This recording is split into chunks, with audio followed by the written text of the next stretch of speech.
So welcome back to another episode, and today we go 20 years into the past to the year 2001, and I want to look at all of the releases that year, most of them at least, the big ones, the ones that really meant something, because I believe this is up there as one of the greatest video game years ever. There's quite a few other ones as well, but I really wanted to highlight this one because it is 20 years later.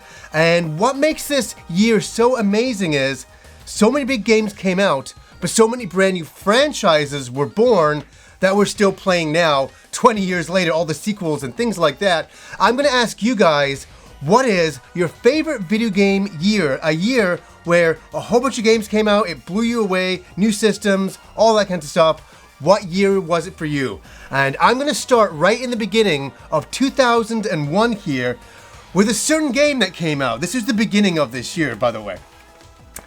Phantasy Star Online came out, and we were all blown away with it because at the time we'd never played an online RPG at home. That was the big deal with this game. I spent hundreds and hundreds of hours playing it, and I absolutely loved it. And man, I'm telling you, this is the time when the Dreamcast was rocking. It was a hell of a time, and Phantasy Star kicked off the year. And we're all like, oh my god, I can play with my friends in an RPG at home? That was killer, and that was the beginning of an incredible year. Next came Paper Mario for the N64, a game that kind of came out of nowhere, surprised everybody. That was a big game. That was the beginning of the Paper Mario series. Conker's Bad Fur Day came out, and that is a classic game that everybody talks about still to this day. That kind of snuck out and kind of surprised everybody and shocked everybody at the time. And 6 months after the release of Phantasy Star, this is the Japanese version, this is not the North American version, I bought this. I imported it. Phantasy Star Online version 2 had a whole bunch of new upgrades and things like that. Just 6 months after the original, I imported it. I had to play it. I was there. And again, this is still within that year. We get kind of a sequel, a version 2 to Phantasy Star Online, which was a hell of a big deal. And what a really great game.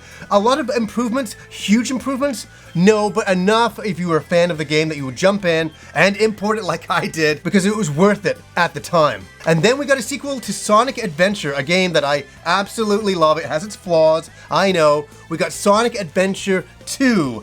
And I must admit, I don't love it like I love the original game. I think it's really good. But the one thing that I did love about the game was the song Pumpkin Hill. I loved that song. It was so good at the time. And then in June, the Game Boy Advance got released. And we were all looking forward to this, the next handheld by Nintendo, and it had its improvements. It looked great. The screen at that time looked really, really good, and it came out with a whole bunch of really cool launch games. Like Super Mario Advance, that was a really great game at the time, and then came Castlevania Circle of the Moon. And on the PlayStation 2, we got Twisted Metal Black. A lot of people went crazy for this game. The Twisted Metal series became a really big franchise for Sony, and they just brought this one out. That was a very, very big deal. Now, another game was released. Final Fantasy Chronicles was released on the PlayStation 1. What a year of consoles, handhelds at this point. I was really excited to get this because there's a version of Final Fantasy IV and Chrono Trigger on there. Two of my favorite games of all time. I love these games. So to get them on a PlayStation 1 was quite exciting from the Super Nintendo versions. But what kind of hurt this version was the load times were a little bit too long.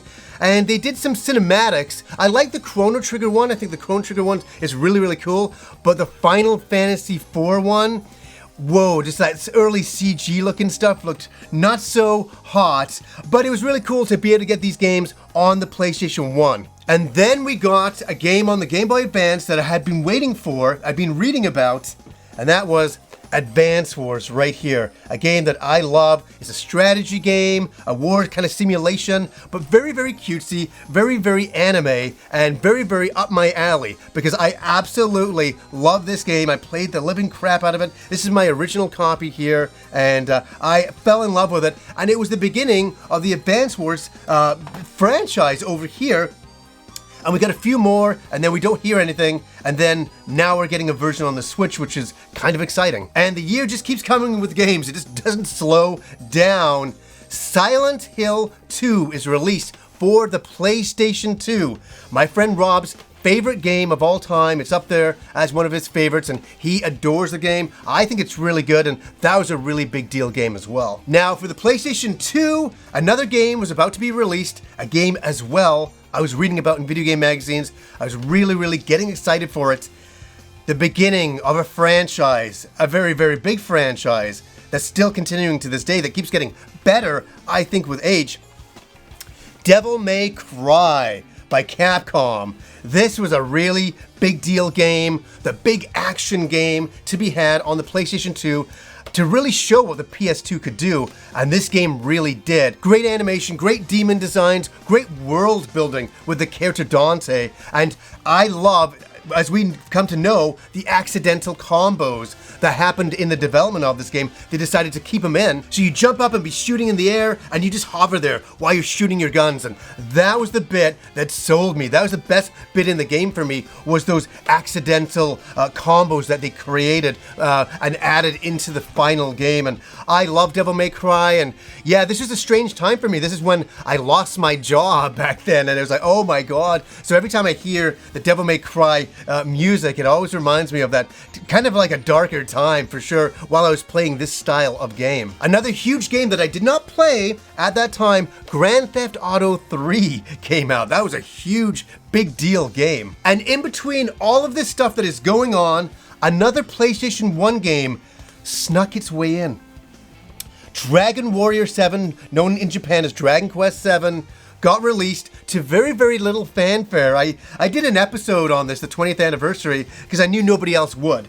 And I talked about that time. You can check out the entire episode, and that's what inspired me to talk about all of these games today, was the episode I did talking about this, because this snuck out in the middle of a spring of absolute gems and huge games, and this game came out. Do I love it? Yes, I do like the game quite a bit, but it just seemed ill-timed for what it was. It was very old school graphics at this point. On the PS1, people were playing Devil May Cry on the PS2, and this game kind of comes out. But it was a really great RPG, very long, as I've said before, and one that snuck in out of nowhere, and everybody passed on to play all of the other big style of games. Golden Sun was released on the Game Boy Advance, a really underappreciated RPG. I've met a lot of people over the years, and they swear that Golden Sun is one of their favorite RPGs of all time. They first experienced it obviously on the Game Boy Advance when it was released, and it's got a bit of a cult following, that game. And then we get to this point of the year, up there as one of my highlight moments of 2001, a game that me and my friends were very hyped for. Oh my God. We used to go to this local mall, and there was a guy who used to play the demo movie on a TV over there, and we'd all sit huddled around going, oh my God, when this game comes out, it's gonna like change everything. That's what we really thought, because the way you could interact with the world. I'm just gonna get to it. Metal Gear Solid 2. Wow, how many of you were there for this moment right here, this huge moment?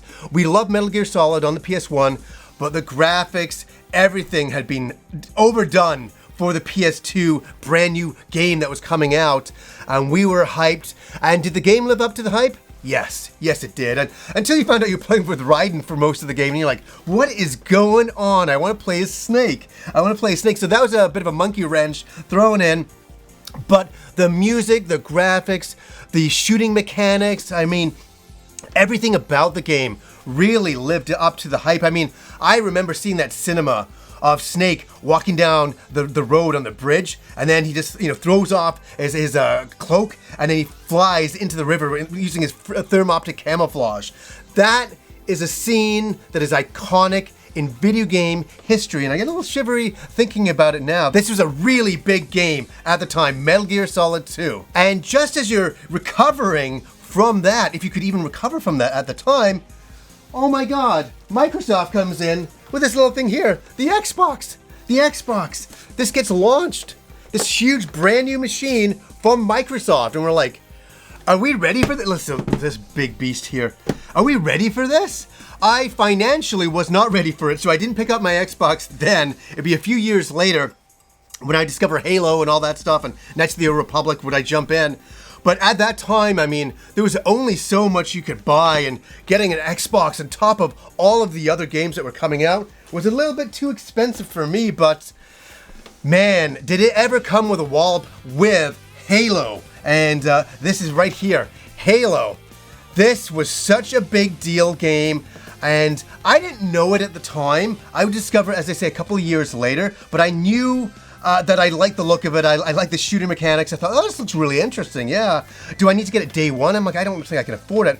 When I finally got Halo a few years later, it became one of my favorite shooters of all time. It was realistically the first-person shooter that I really got into, that I really, it just captured me somehow. I mean, and I became a big Halo fan for years because of this, and I think it captured a lot of excitement for a lot of other players out there. I mean, how many of you were there when Halo got released? And also, Dead or Alive 3 launched on the Xbox as well at that time. And if you still can't recover from that, the Gamecube launches, the new Nintendo console launches. Were we ready for this as well?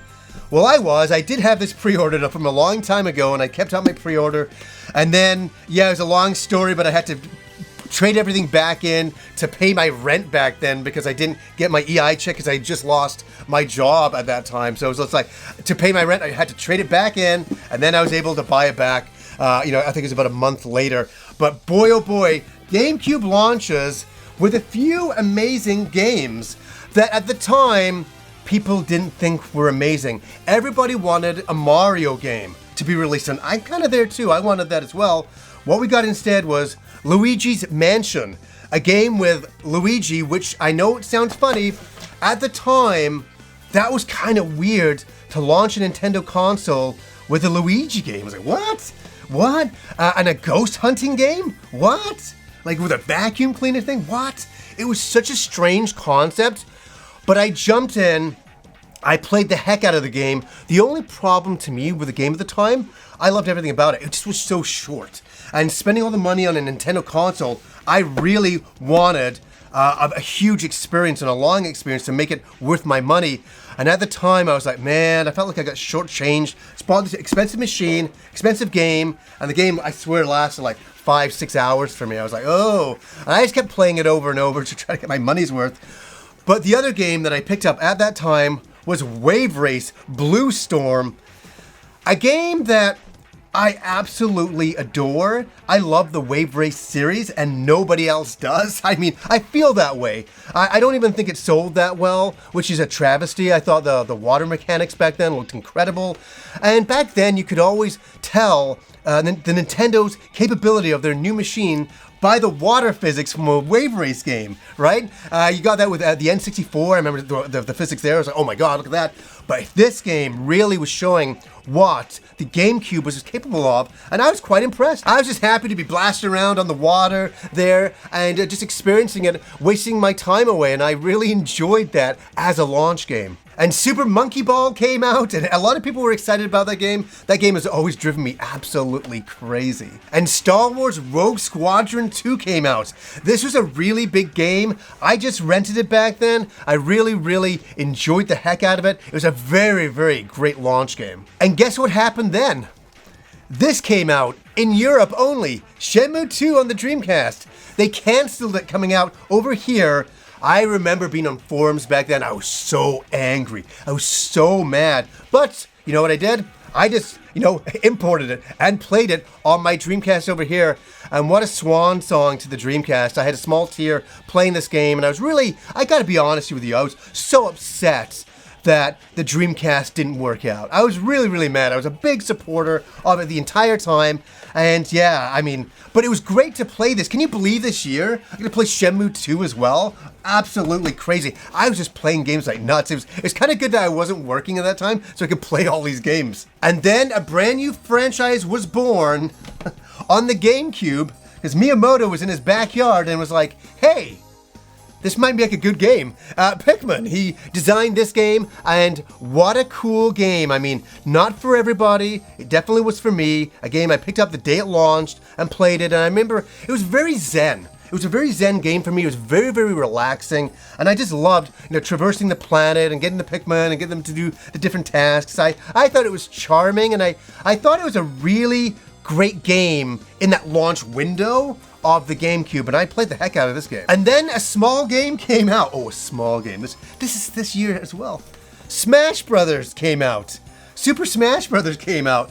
And I remember getting this game, and I loved the fan service of this game. I thought it was a Nintendo dream come true. I remember seeing the Earthbound level and thinking, oh my god, is this what Earthbound's gonna look like on the Nintendo GameCube? I thought we would get one, stupidly enough, back then. I thought it was a shadow of what they were gonna show us in the future, but that never happened. But I really enjoyed this game, and I played the heck out of it to get my money's worth out of this GameCube that I just bought. I played all of these games multiple times, just to enjoy them, to pay off the GameCube mentally in my own mind. But great game, would become an instant classic that people are still playing to this day.